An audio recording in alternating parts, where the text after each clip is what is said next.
Very good morning students. ये question दिया हुआ है 3 rays 1 2 3 of different colours falls normally on one side of an isosceles right angled prism as shown. The refractive index of the prism for these rays are this. इसका मतलब ये कि जो raise अलग अलग है, 1 2 3 रेज डाली गई है। ये जो तीन मतलब कलर तो उन्होंने पेपर में दिया है तो कलर तो ब्लैक ही होगा। ये मैंने अलग अलग इसलिए कलर से बनाई है ताकि हम डायग्राम बनाए ना तो थोड़ा मैसी ना हो, ठीक है। तो रिफ्रैक्टिव इंडेक्स फॉर अलग अलग प्रिज्म की मतलब अलग अलग रेज की, एक की ये है एक की ये है, यानी 1 वाले की ये है। जो रिफ्रैक्टिव इंडेक्स है फॉर दिस प्रिज्म, फॉर ये फर्स्ट वाले का रिफ्रैक्टिव इंडेक्स म्यू कितना है, तो ये मैं क्योंकि ये मैंने ब्लू से बनाया हुआ है तो इसको मैं क्या नाम दूं, क्योंकि ये 1 है तो मैं इसको 1 ही नाम दे देती हूँ। म्यू 1 कितना है 1.39 दे के रखा है फॉर इस रे के लिए। यानी ये रे जब अंदर जाएगी तो देखिए अलग अलग कलर्स, कहने का मतलब है कि कलर्स अलग अलग होते हैं तो उसका रिफ्रैक्टिव इंडेक्स भी अलग अलग होता है क्योंकि वेवलेंथ अलग अलग है। अगर इन तीनों की वेवलेंथ अलग अलग है तो रिफ्रैक्टिव इंडेक्स अलग अलग होता है। करेक्ट बात है। रिफ्रैक्टिव इंडेक्स वेवलेंथ पे, एंगल ऑफ डेविएशन पे डिपेंड करता है। ओके क्योंकि रिफ्रैक्टिव इंडेक्स जो होता है, जो म्यू होता है, वो इनवर्सली प्रोपोर्शनल होता है वेवलेंथ के। यानी जितना जैसे रेड है तो रेड की वेवलेंथ सबसे ज्यादा तो उसका रिफ्रैक्टिव इंडेक्स सबसे कम होगा, ठीक है। तो ऑफकोर्स ये डिपेंड तो कर, तो अलग अलग कलर का रिफ्रैक्टिव इंडेक्स भी अलग अलग ही होगा।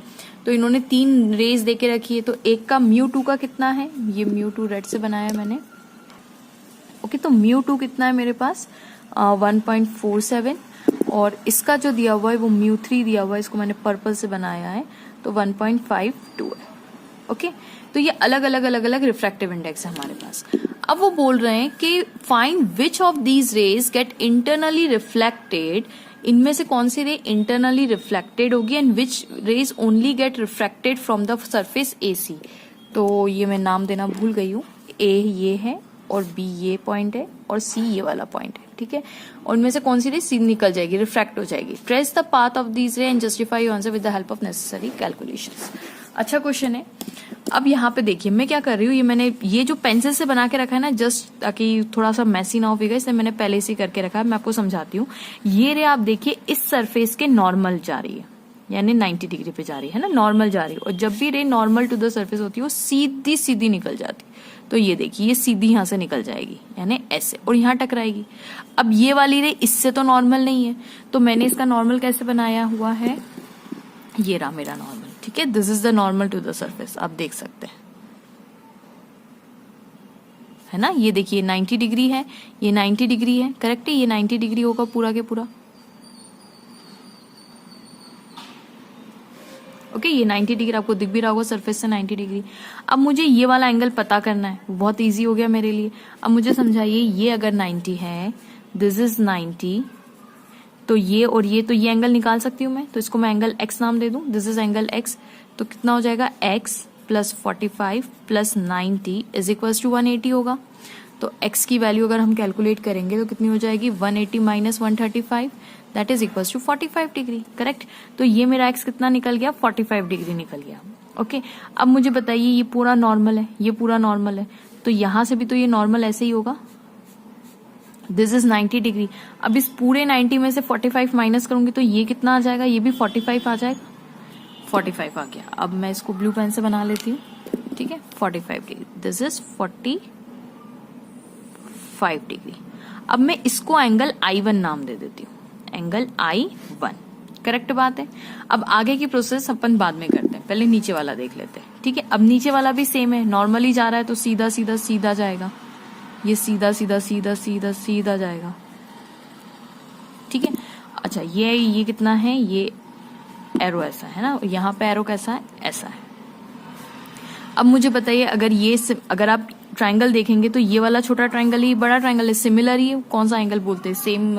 ये ट्रांसवर्सल जा रही है और ये एंगल, तो ये भी तो 45 ही होगा ना। दिस इज ऑल्सो 45, करेक्ट है कि नहीं है ना। ये एंगल I1 मैंने इसको बोला, ये भी 45 होगा। अगर आप यहाँ पे भी देखना चाहे तो देख सकते हैं ना, ये 90 होगा। फिर ये पूरा एंगल देखिए, ये पूरा एंगल, ये पूरा ट्रायंगल देखिए, ये पूरा ट्रायंगल है ना। तो ये 45 है, ये अगेन 90 होगा, ये 90 होगा, तो 90 प्लस 45 तो ये अगेन 45 ही आएगा। दिस इज अगेन 45, तो ये 45 ही बनेगा। तो है ना, ये सब 45 के ही बनेंगे, करेक्ट है। क्योंकि ये भी 45 है, ये भी 45 है, तो अगर मैं इसको I1 भी नाम दे दूं तो गलत तो नहीं हुआ ना, क्योंकि I1 मैंने 45 माना हुआ है। तो मतलब ऐसा मत समझिएगा कि ये वाला 45 तो 45 होता है ना। तो इसको भी मैं angle I2 is equal to angle I1 के नाम कर दूं, एक ही बात है। मतलब I2 क्यों दिया, क्योंकि ये 2 वाली रे। तो अब क्योंकि वो I1 भी 41, तो इसको मैं पूरा I1 is equal to I2 ये सब कर देती हूँ, ठीक है। अब सिमिलरली ये वाला ट्राइंगल देखिए, तो ये अगेन 90, तो ये भी 45 ही होगा। अगर आप ये पूरा ऐसा ट्राइंगल यहाँ पे देखेंगे तो देखिए 45 प्लस 90 और प्लस ये x, तो ये भी 45 ही निकलेगा, तो ये भी 45 आ गया, ठीक है। तो इसको मैं ये वाले पेन से बना देती हूँ, ठीक है। ये भी कितना हो गया 45। अब क्योंकि ये थर्ड वाली रे से निकला है तो मैं इसको एंगल I3 नाम दे देती हूँ, और क्योंकि एंगल I1 I2 सब बराबर ही दिख रहे हैं तो angle I1 is equal to angle I2 plus angle I3 equal to angle I3, ठीक है। अब हम आगे की प्रोसेस करने वाले हैं। अब मैं स्टूडेंट्स आपको ये प्रिज्म का जो रिफ्रैक्टिव इंडेक्स है ना वो मुझे पता नहीं है, तो लेट्स से प्रिज्म का जो रिफ्रैक्टिव इंडेक्स है उसको मैं म्यूपी नाम दे देती हूँ, ठीक है। अब फॉर दिस प्रिज्म, इस वाले प्रिज्म के लिए मैं एक फिगर वापस से बना रही हूँ। तो ये मेरा प्रिज्म था, है ना, ये मेरा प्रिज्म था, और ये मेरा एंगल है 45 डिग्री और ये भी है 45 डिग्री, आइसोसेलेस दिया हुआ है। अब मुझे बताइए कि अगर कोई रे, कैसे भी रे ऐसे भी आ सकती है, ऐसे भी कैसे भी आ सकती है, आपकी मर्जी। हाँ, तो ये अगर ऐसे कोई रे आ रही है और अगर मुझे इस प्रिज्म का क्रिटिकल एंगल पता करना हो, क्रिटिकल एंगल कौन सा एंगल होता है, तो let's say it is angle C, angle C नाम दे दो इसको, एंगल सी। तो एंगल सी मेरा वो एंगल है जिसपे मेरी रे बाहर नहीं जाएगी, जबकि सरफेस से ऐसे करते हुए निकल जाएगी। ये आई ऐसे थी, ना रिफ्रैक्ट होगी ना टोटल इंटरनल रिफ्लेक्शन होगा, जबकि सरफेस से कैसी हो जाएगी 90 डिग्री हो जाएगी। तो अगर मैं यहाँ पे स्नेल्स तो लगाऊं, मटेरियल ऑफ द प्रिज्म मैंने कितना नाम दिया, रिफ्रैक्टिव इंडेक्स म्यूपी नाम दिया। अगर मैं इस पॉइंट को एम नाम दे देती हूँ, तो अगर एम पॉइंट पे मुझे निकालना हो क्या स्नेल्स तो लगाना, तो मैं कैसे लगाऊंगी, तो sine C is equals to sine C into mu P मतलब refractive index of this prism is equals to हवा, तो हवा का रिफ्रैक्टिव इंडेक्स 1 इंटू साइन 90, क्योंकि यहाँ पे एंगल 90 बना रहा है, ठीक है। तो ये 1 हो गया, तो म्यू पी की वैल्यू कितनी हो गई, साइन सी हो गई कि नहीं हो गई, करेक्ट है कि नहीं। अब मैं इसका ना यूज करूंगी, तो साइन सी किसके बराबर हो गया, 1/म्यू पी के बराबर हो गया। गॉट द पॉइंट, ठीक है। आप समझ रहे, मेरे पास म्यू पी की वैल्यू नहीं है, इसीलिए मुझे म्यू पी को साइन की टर्म में निकालना पड़ेगा। अब आप डिफरेंट एंगल, अब चाहे मैं एंगल I1 की बात करूं, एंगल I2 की बात करूं, एंगल I3 की बात करूं, तीनों एक एंगल सेम है, तो मैं एक नॉर्मल I1 भी लूंगी। तो आप ये मत समझेगा कि मैंने खाली एक रे के लिए निकाला है, मैं सबके लिए बात कर रही हूँ, है ना, क्योंकि I1 I2 I3 सब बराबर ही है। तो लेट्स सपोज हम पहले I1 की बात करते हैं, है ना। I1 मैंने ब्लू से लिया है तो मैं ब्लू से लेती हूँ। अगर मुझे देखिए, ये मैंने क्या निकाल लिया, मैंने बोला कि भाई मुझे एक ऐसा एंगल बताइए जिसपे मेरी रे बाहर ऐसी 90 डिग्री बना के निकले, तो इसको मैं क्रिटिकल एंगल बोलूंगी। तो मेरी टोटल इंटरनल रिफ्लेक्शन की कंडीशन क्या हुई, टोटल इंटरनल रिफ्लेक्शन के लिए जो मेरा एंगल आई होना चाहिए वो ग्रेटर होना चाहिए एंगल क्रिटिकल एंगल से, करेक्ट है कि नहीं है। एंगल आई यानी जो इंसिडेंट ये वाला एंगल है वो एंगल सी से ग्रेटर होना चाहिए। याद रखिए, एंगल सी कौन सा एंगल है, वो क्रिटिकल एंगल है जिसपे लाइट 90 डिग्री बनाती है सरफेस के साथ। अब मुझे ऐसा एंगल चाहिए जो मेरे क्रिटिकल एंगल से ज्यादा हो। अगर ऐसा हो गया तो लाइट क्या करेगी, टोटल इंटरनल रिफ्लेक्शन, मतलब लाइट कैसी होगी, ऐसे करके ऐसे चली जाएगी। ये टोटल इंटरनल रिफ्लेक्शन की कंडीशन है। अब क्योंकि मैंने क्वेश्चन में I1 लेके रखा है तो मैं यहाँ पे I1 ले लूं, तो मैं ये क्लेम कर रही हूं कि angle I1 should be greater than my critical angle. दोनों जगह साइन ले लेते हैं, तो sine I1 should be greater than sine C, मैं ये क्लेम कर रही हूँ, करेक्ट। अब याद रखिए I1 जो है वो मुझे पता है कितना है, 45 डिग्री है। साइन सी की वैल्यू अब मुझे रिफ्रैक्टिव इंडेक्स की टर्म्स में निकालना है, क्योंकि इन्होंने I1 refractive index of different material दे के रखा है, ठीक है, μ1 μ2 μ3 μ4 ऐसा करके दे के रखा है। तो मैं I1 और C के बारे में बात करूं, इसमें से मेरे पास ये तो है नो डाउट। साइन C की वैल्यू भी है क्या मेरे पास, बिल्कुल है, 1/μp, ठीक है। तो मैं साइन C की जगह क्या रख दूं, 1/μp रख दूं। μp is the refractive index of the material of the prism. अब साइन I1 की बात करते हैं, साइन I1 कितना है, 45 डिग्री है क्या, बिल्कुल है। तो अब मुझे μp की वैल्यू यहाँ पे मैं अगर इसको यहाँ ले आऊं, इसको यहाँ ले आऊं, तो कोई दिक्कत तो नहीं है ना। तो 1/sin45 हो जाएगा क्या, ठीक है। तो μp की वैल्यू कितनी होगी, should be greater then 1 by ये कितना होता है क्या बोलते हैं, sin45 इज 1/√2। अगर इसको ऊपर कर देंगे which implies mu P should be greater then, इसको ऊपर ले आएंगे √2, और √2 की वैल्यू कितनी होती है 1.41 या 1.42, एक ही बात है। सो स्टूडेंट्स, हमने क्या देखा कि जो म्यू पी क्या है, refractive index of this glass prism, उसको जो मैंने म्यू पी माना था वो कह रहा है कि भाई मेरा जो है 1.42 है। देखिए समझने की कोशिश करिएगा, यहाँ पे बहुत अच्छी चीज बता रही हूं मैं कि अगर आपका ये भी रिफ्रैक्टिव इंडेक्स होगा, this is also refractive index. अब देखो एप्पल से कंपेयर हो सकते हैं, ऑरेंज से ही कंपेयर हो सकते हैं, तो अगर यहाँ पे आप रिफ्रैक्टिव इंडेक्स ले रहे हैं तो यहाँ पे भी रिफ्रैक्टिव इंडेक्स ही होगा। तो मटेरियल ऑफ द प्रिज्म का ये कहना है कि भाई मैं हर उस चीज के लिए टोटल इंटरनल रिफ्लेक्शन करूंगा जिसका रिफ्रैक्टिव इंडेक्स 1.42 से ज्यादा होगा।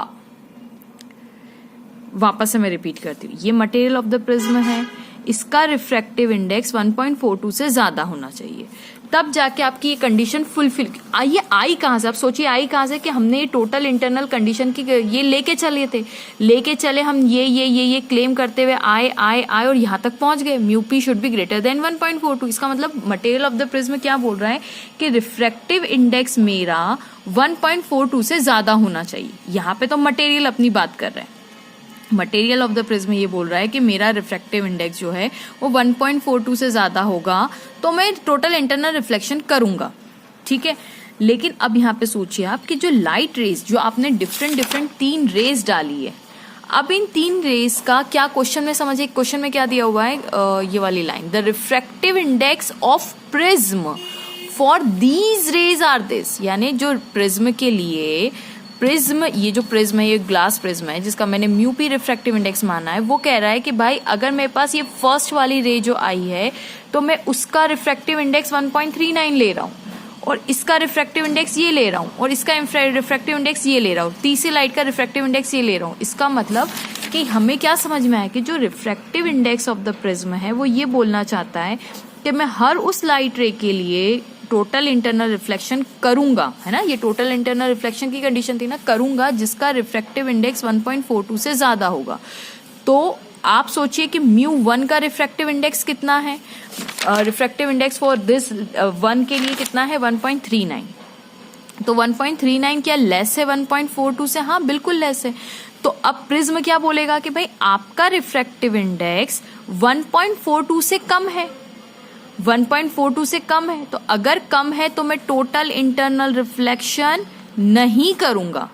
क्या बराबर है, नहीं है, बराबर होता तो क्या कर देता, लाइट रे कैसे चली जाती, ऐसे चली जाती, ऐसे सीधा ऐसे प्रिज्म की सरफेस को टच होके चली जाती। तो ये क्या करेगा, ये रिफ्रैक्ट करेगा, इसका मतलब ये लाइट को अंदर नहीं आने देगा, टोटल इंटरनल कंडीशन इस कंडीशन में नहीं होगी। क्या होगा, लाइट सिंपली आउट हो जाएगी, ये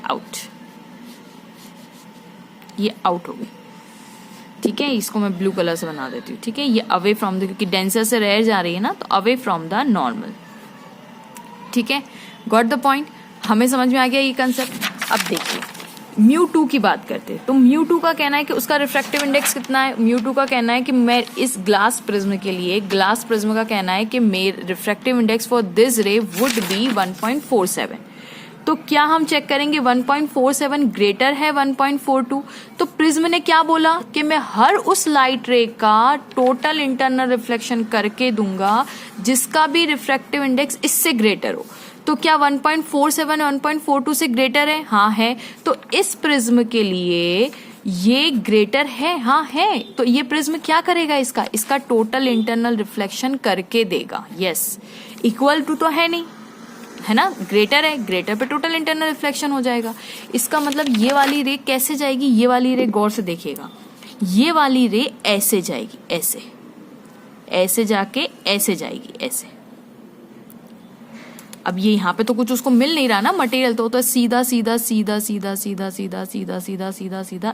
ऐसे जाएगी। अब ये बाहर निकलेगी कि नहीं कैसे पता करें, बहुत सिंपल सा तरीका है। देखिए ये 45 है, ये 45 ये 90 है कि नहीं है, ये 90 है, बिल्कुल है। तो अब मुझे बताइए इस पूरे ये देखिए ये 45 है ना, दिस इज 45, करेक्ट। तो ये एंगल कितने का हो जाएगा, अब समझिए ये पूरा 90 था, ये पूरा 90 था, ये पूरा के पूरा कितना है, ये पूरा के पूरा 90 है कि नहीं है। अब ये सॉरी, हाँ ये 90 है कि नहीं है, बिल्कुल है। अब ये 45 है तो ये कितना होगा, ये वाला एंगल 45 होगा कि ये नॉर्मल है, और ये वाला 45 होगा कि नहीं होगा। क्यों होगा, क्योंकि टोटल इंटरनल रिफ्लेक्शन कर रहा है। टोटल इंटरनल रिफ्लेक्शन में क्या होता है, angle I is equal to angle R. तो ये जो एंगल ये है वही एंगल इतना ये भी तो होना चाहिए, क्योंकि एंगल आई एंगल आर के बराबर होता है, तो ये भी 45 होना चाहिए। अब मुझे समझाइए, ये 45 है, ये नॉर्मल, ये नॉर्मल, ये नॉर्मल है आपका, ठीक है। ये 45 है, दिस इज 45। तो ये पूरा अगर 90 है, ये पूरा देखिए यहां से यहां तक ये पूरा 90, ये 45, तो ये बचा हुआ कितना हो जाएगा, ये 90, ये पूरा 90 में से ये 45 माइनस कर दीजिए, तो ये कितना बचेगा, 45 ही बचेगा। करेक्ट है। अब गौर से देखिएगा, ये वाला ट्राइंगल देखिए, ये वाला ट्राइंगल, ये वाला ट्राइंगल कौन सा, ये वाला, यहां से यहां तक ये और ये वाला ट्राइंगल। तो अगर ये 45 है, ये 45 है, तो ये कितना होगा, ये 90 हो जाएगा 180 डिग्री से। देखिए ये 45, दिस इज 45, ये 45, तो ये कितना हो जाएगा 90, 45 45 90, 180 में से 90 गए तो 180 माइनस 90 तो 90 ही बचते हैं ना, तो ये 90। तो इसका मतलब ये वाली रेड वाली कैसे आएगी, ऐसे आएगी। और जब आप सरफेस से परपेंडिकुलर होते हो, लाइट रे कैसे चली जाती है, सीधी बाहर जाती है ना। ये भी तो सीधी अंदर आई थी, ये सीधी बाहर चली जाएगी। No deviation in the light. Light को पसंद ही नहीं है दो पाथ चूज करना, सिमेट्री होती है ना, ठीक है। खैर वो अलग टॉपिक है। तो कहने का मतलब है ये वाली लाइट रे टोटल इंटरनल रिफ्लेक्शन करेगी और इस प्रिज्म से भी बाहर हो जाएगी, ठीक है। ये क्वेश्चन में पूछा नहीं था, हमने एक्स्ट्रा पढ़ा है ना। अब ये वाली लाइट रे देखिए, ये वाला, अब इसकी बात कर लेते हैं। उफ, ये पेन क्यों चलना बंद हो जाता है। ये देखिए यहां तक हम लेके आए, इस रे को ऐसा लेके आए, ठीक है। अब यहाँ पे देखिए μ3 की वैल्यू, अब μ3 पे बात कर लेते हैं। तो μ3 की वैल्यू कितनी बोली उन्होंने, μ3 की वैल्यू उन्होंने बोली है 1.52। अब 1.52 क्या ग्रेटर है 1. तो प्रिज्म क्या बोलेगा, हाँ मैं हर उस रे के लिए टोटल इंटरनल रिफ्लेक्शन करके दूंगा जो 1.42 से ज्यादा होता है। तो क्या ये वाली रे 1.42 से ज्यादा है, तो प्रिज्म के लिए ये लाइट डेविएट, ये लाइट क्या होगी, वो प्रिज्म बोलेगा भाई अब तुम्हारा मैं टोटल इंटरनल रिफ्लेक्शन करूंगा, तुम्हें जाने नहीं दूंगा। यानी ये दो लाइट इसी प्रिज्म में रुक जाएगी यहाँ पे, बाकी ये बाहर, यानी यहाँ पे जो बंदा खड़ा होगा उसको खाली कौन सा कलर दिखाई देगा, ये वाला, उसको दिखेगा ये वाली लाइट आ रही। बाकी इन दोनों का तो टोटल रिफ्लेक्शन, मतलब मेरा, आप समझिए ना मैं क्या समझाना चाहती हूँ, कि इन दोनों लाइट को क्या बोलेगा कि भाई यहाँ पे जाने दो, ठीक है। तो अब ये पेन मेरा चल नहीं रहा है, मैं ट्राई करती हूँ। अब इसके साथ भी सेम चीज, तो ये यहाँ पे चला जाएगा, ठीक है। वही क्लेम वापस से कि angle I is equal to angle R, तो ये भी 45 डिग्री हो जाएगा, ये 45 है तो ये भी 45 हो जाएगा, क्योंकि कौन सा एंगल है, ये टोटल, ये देखिए टोटल 90 में से 45, ये भी 45, तो ये कितना हो गया 90 हो गया, तो सीधा ऐसे निकल जाएगा, ठीक है। तो ये था उसका ट्रेसिंग फिगर भी हमने बता दिया और आंसर को जस्टिफाई करके भी बता दिया। सो होप स्टूडेंट्स आपको ये वीडियो पसंद आया होगा। Please don't forget to like, subscribe and share my channel. Thank you so much for watching.